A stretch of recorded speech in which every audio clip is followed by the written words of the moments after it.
When you are, Liz. Okay.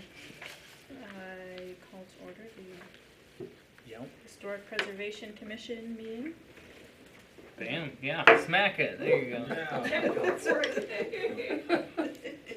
I'm afraid of it being too loud. Oh, great. All right. If we could do roll call. Okay. Lou Pietzak? Karen Suckamel? Liz Cyberling. John Fuller. We have Dana Gayfeller absent. Excused. Just this once. Yep. I move approval of the agenda that we have before us. I'll second. All. Jen- Say all. Yep. all in favor? Aye. Thank you. There you go. Didn't write that down. We'll call John. Yeah. I'll go faster. Okay. Do I? You're gonna want to entertain a motion to open the public hearing, and I'll just kind of guide you through the staff introduction. Okay. I move that we entertain the public hearing that we have before us. You want a second? I'll second. All those in favor? Aye. Okay. All right.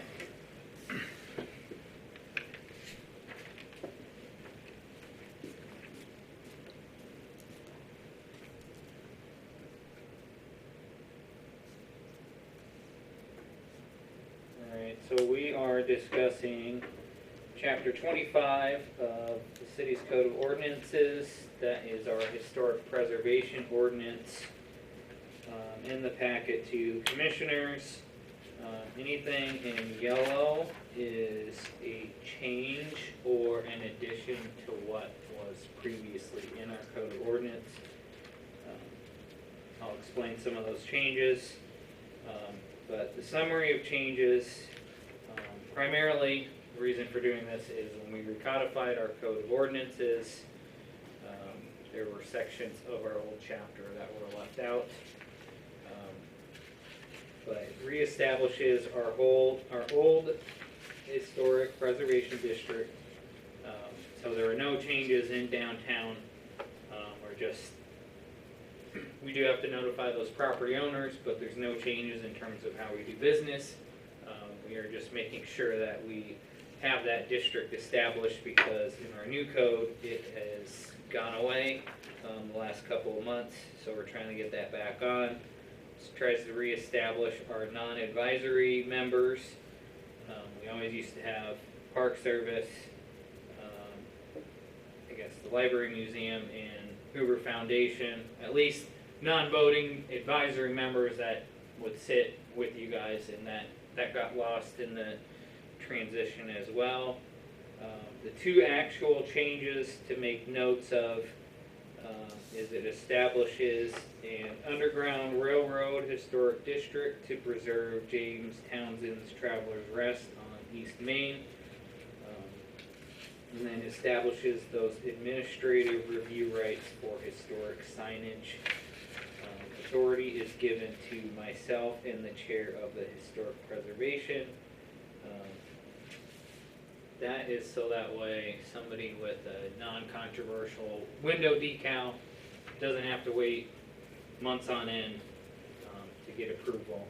Anything that's controversial, or if we disagree, chair and the administrator, it'll be the board that will vote on that. Anything that is an exterior sign or digging into the building, any type of that, will come before this board. But the window decals, we figure you can fast track those.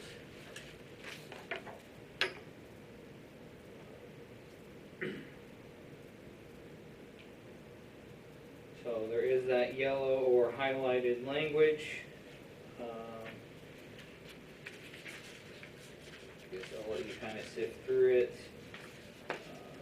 But I just copied old language from the last chapter outside of that administrative review and outside of Traveler's Rest. I guess I will step away from the podium and allow anybody to speak pro or con to this chapter. Will you answer questions? Yes. I was wondering why the Preservation District has property located in CB1, CB2, CI2. Are there any other districts that would be appropriate for this property? Not that I can think of anything that would fit. But can you think of any? Or any reason to have residential districts, for example? What's the section you're looking at? I'm looking at the section on districts, which is D, and point number 2, which tells about what kind of property can be in the preservation district upon application of owners. 2603D. Sorry, I'm just trying to find it.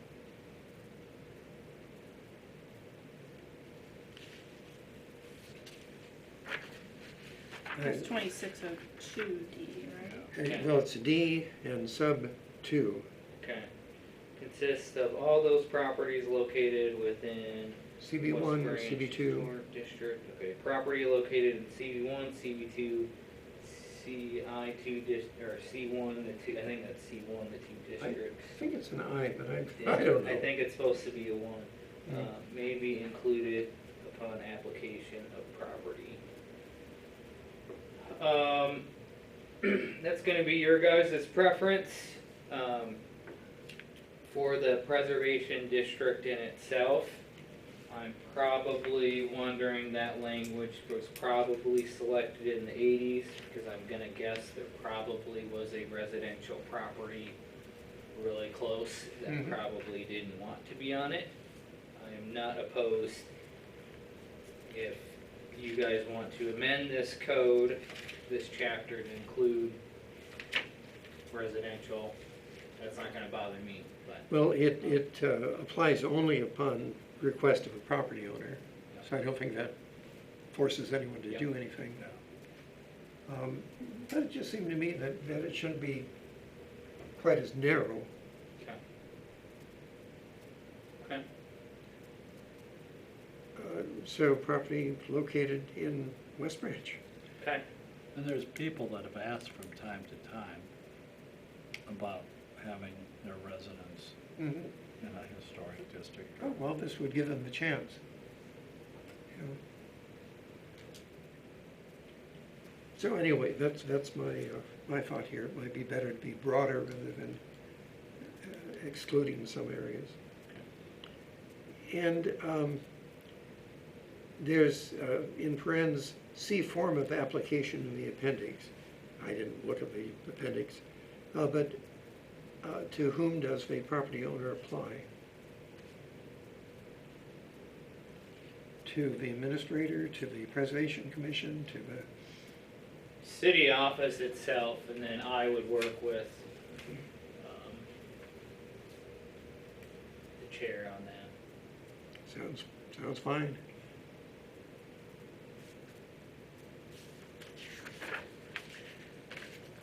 I did have one other question or comment, and that's way at the end about non-conforming signs. And it describes signs before 1991, signs after 1991, and all future signs have to comply. And then it says variances may be granted upon showing of undue hardship. Who does the variance? I mean, it's That's a good question. And what would these variances be? on what criteria? You'd have Yeah. to define undue hardship. If you go by Board of Adjustments, you have to prove that you can't use your property as intended, you can't sell it and get a reasonable price. There has to be something unique to either that site or that property. And then 4, it is not altering that neighborhood or that area. So it would be really hard to prove a variance on a sign. But it would be Board of Adjustment that reviews Okay. those types of variances. it's like mine, it was grandfathered in, but then when I redid it, I went by the size specifications. So then I think it should be said that variances may be granted upon showing of undue hardship to the zoning board of adjustment.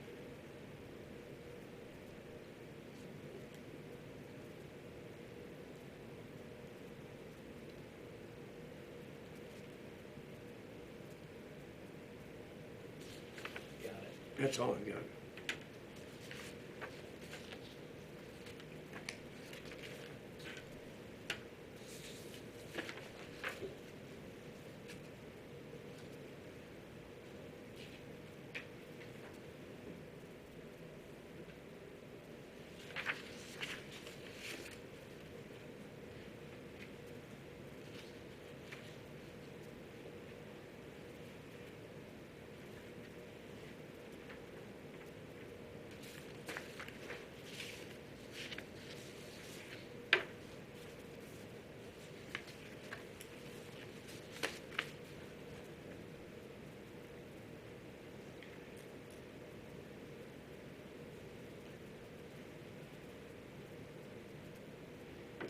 Any other public comments or member comments?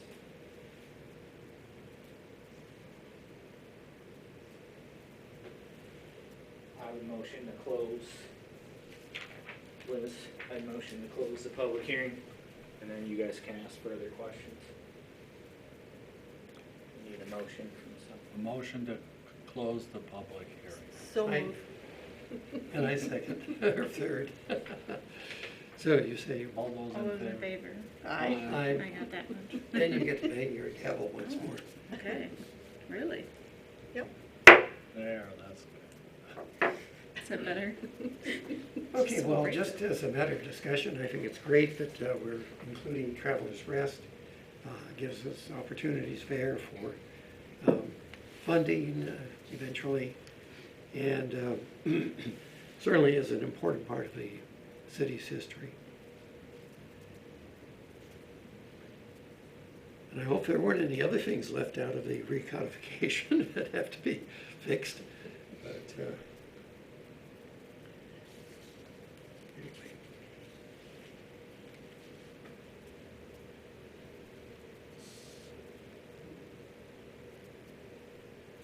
Does anybody have any disagreements with John Fuller's comments on the ordinance? No. Okay. So you'll want somebody to motion to make, so all you gotta do is say, so moved, but I'll make sure this is recorded. But motion to make a historic preservation district available to more zones, zoning districts. That applications go to the city office on the administrative review of signs, And finally, to clarify how variances are provided. and that would be, yep.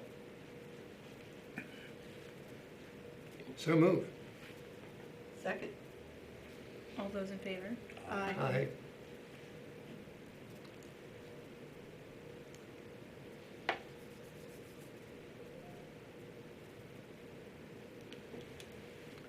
Talk again.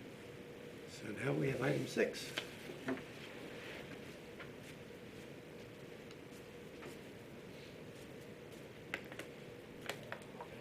So, our status updates for CLG. I was able to lock down spreadsheets, so I'll work with Karen. It sounds like Carolyn, an old member, may be willing to help Karen out with the inventory. Working on figuring out that the staffing issue, where we have to have X amount of hours. Still working on that. Those are gonna be our biggest hurdles. I don't plan on applying for CLG until next fall, just because I'm still getting feet wet year in the from now? administrative. Yep. still getting my feet wet in the administrative position. And I don't wanna take on too much, until I get a good handle of things. And, You don't want your head lopped off this soon, right? yeah. Didn't that historic preservation plan have locations in it? It did, but they wanted, we did all the way up to year 100, and they want Oh, year that's right. 50. Yeah, So- that's right. So that's, It's like most of us. yeah, so that's gonna be a tedious, project that'll take some time.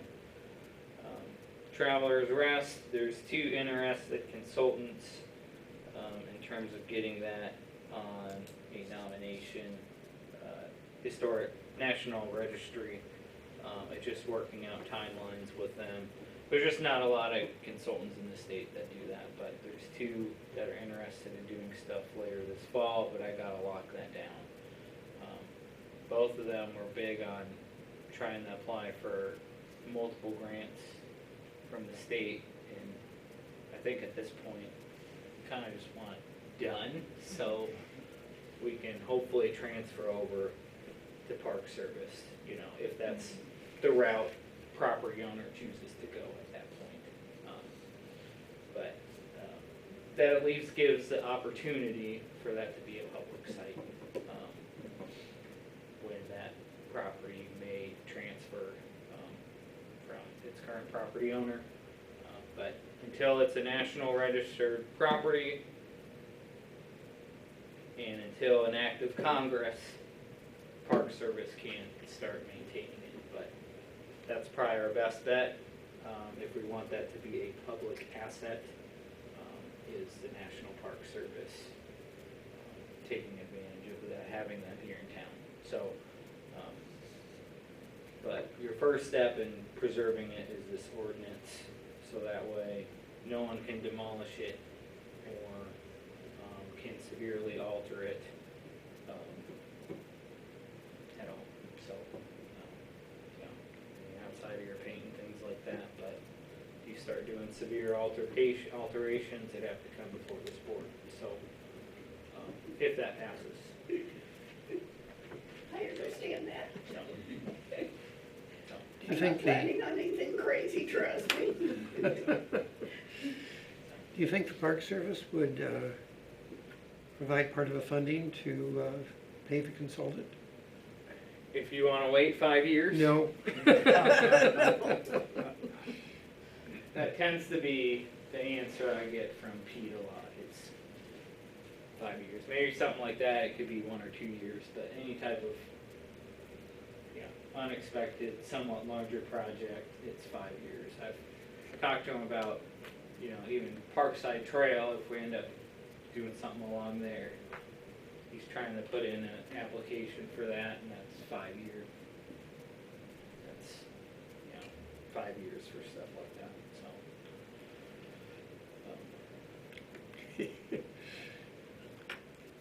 And do you have a very vague price tag on what it takes?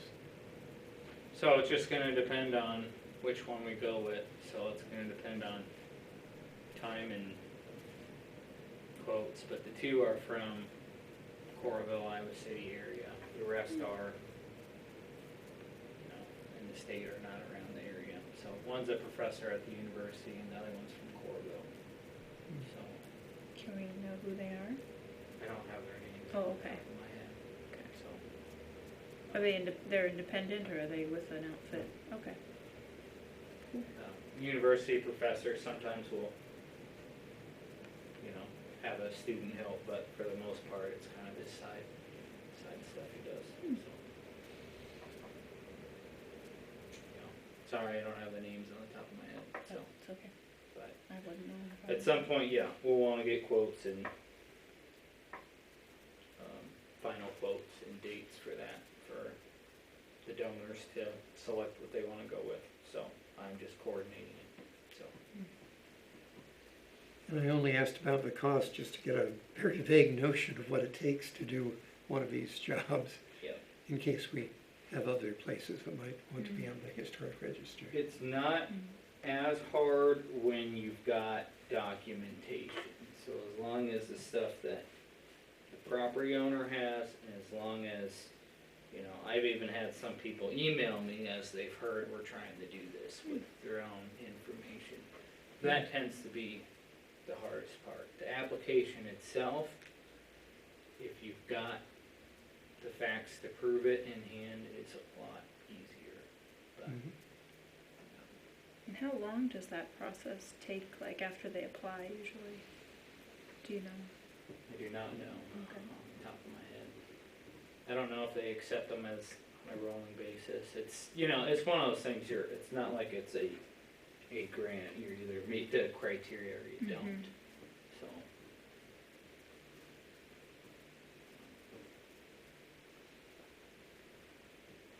Those are my biggest updates. We'll want to meet again in 3 months to go over progress on CLG updates and then Traveler's Rest. Hopefully I'll have the final, who our consultant's gonna be.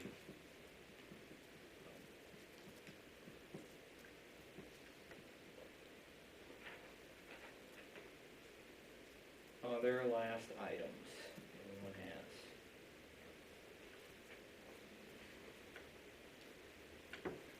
No, sir, not in my case. Okay. What about the town hall?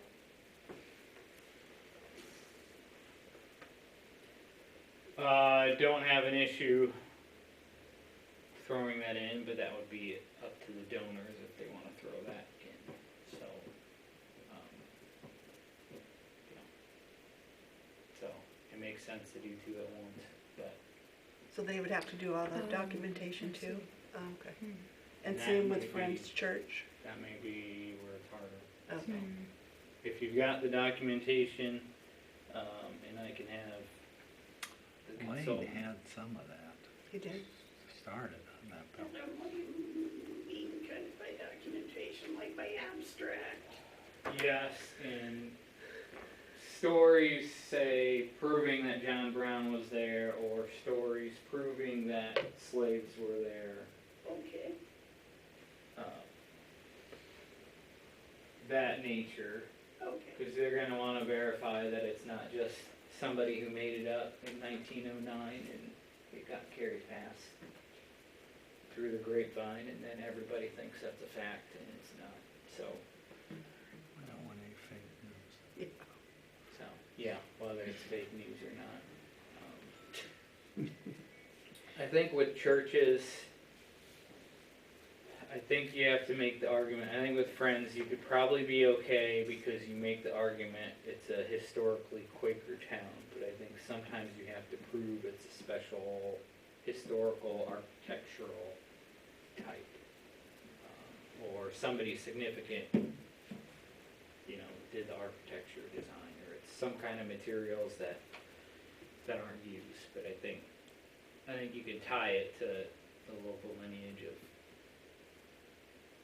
some of West Branch, and, you know, Quakers are pretty stout, you know, abolitionists, so, you know, that kind of carried on in the town, so. But I'm not sure about town hall. That would be, I don't know what we would do for documentation on that. I wonder if that's stuff we have in our hidden files. I thought that was one of Roger's babies at the beginning, when he got on. I don't know. He probably But- forgot. When Lane Shields was here, he started some of that research, and he had, what was that, fire in the 50s and other stuff. And, You think it would be in the Heritage Museum? No, I think I have some of Blaine's Lane materials. stuff. But I think that what's important about Town Hall is that it was a WPA project. Yeah. And there aren't that many of those left around. So it has that kind of significance. Yeah. No, I think you can tie that, and I think that would work. The other thing we're battling with is energy efficiency in that building, so that's the other battle. Because if we throw it on National Historic Registry, and we're a public entity, then we have to follow those rules. If it's on the Historic Registry and you're a private owner and you're not getting any public funds, you can still do whatever you want with it, but I think we kind of get docked for it if we apply for grants, if somebody tattles. I suspect you would not have any problems with the interior, if it's more weatherproofing, if it's more insulation, if it's a different heating mechanism. And I don't know that you'd want to change the exterior very much. I know the windows are probably very inefficient, but even that can be worked on without disturbing the facade of the building. Well, anyway, first things first. Yeah, we gotta get Travelers Rest done.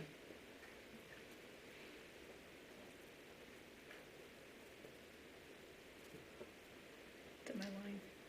Well, your line would be if there are no more questions or discussion, then I bring this meeting, I adjourn the meeting. So, You entertain a motion. well, yes. Either that or you Like just Tom won't said. do it. Sometimes you just do it on But I'm very sure. Does that mean you made the motion, John? Yes, I Okay. move to adjourn this Preservation I'll Commission second. meeting. All in favor? Uh, Okay. We're adjourned. You can bang that much harder. Yeah, you can. You know, it's kind of a couple Get your of them. aggressions out. No, well, one of Maybe if the, I had a, I don't suppose this is being recorded. I own the It is, Travelers and I got Rest. It is. I think we met once. I hope no one watches it. Well, that'd be nice, wouldn't I'm it? not meant for leadership. Oh, of course you